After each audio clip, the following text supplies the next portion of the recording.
আমেরিকার ওয়াশিংটনে মার্কিন প্রতিরক্ষা অধিদপ্তরে চলছে একের পর এক মিটিং। গুরুত্বপূর্ণ এসব মিটিং চললেও কর্তা ব্যক্তিদের মনে টেনশন ক্রমেই বেড়ে চলেছে। তাদের সবার মনে একই প্রশ্ন বারবার উকি দিচ্ছে, আর তা হল ডোনাল্ড ট্রাম্প কি শিগগিরই ইসরায়েলের আহ্বানে সাড়া দিয়ে ইরানে চূড়ান্ত হামলা চালাতে পারেন, যার জন্য প্রয়োজন যুক্তরাষ্ট্রের হাতে থাকা ব্যাংকার বাস্টিং অস্ত্র।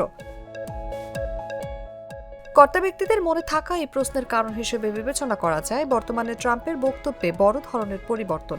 তিনি এখন কূটনৈতিক প্রচেষ্টার ব্যর্থতা মেনে নিয়ে সরাসরি সামরিক হস্তক্ষেপের পথে হাঁটার চিন্তা করছেন।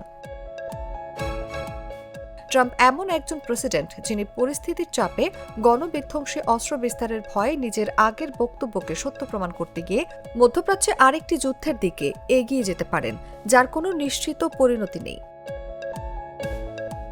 তবে ট্রাম্প সম্পর্কে বরাবরের মতোই প্রশ্ন থেকেই যায়, তার কঠোর হুমকি কি আসলেই কার্যকর হতে চলেছে, নাকি কেবল ইরানকে আবারও আলোচনায় টানার কৌশল।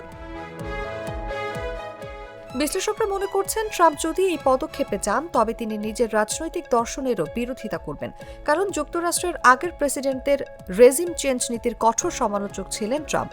তার সেই মনোভাবই তাকে রাজনীতিতে টেনে আনেন।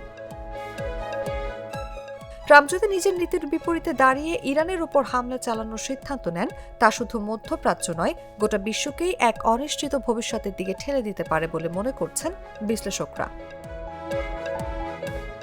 মাত্র 16% মানুষ মার্কিন সম্পৃক্ততার পক্ষে, অপরদিকে 24% বলছেন তারা এখনও এই বিষয়ে কিছুই ভাবেননি। শিয়া বাটার ও ভিটামিন ই সমৃদ্ধ লিলি হালাল বিউটি সোপ, তারুণ্যময় উজ্জ্বল ত্বকের জন্য।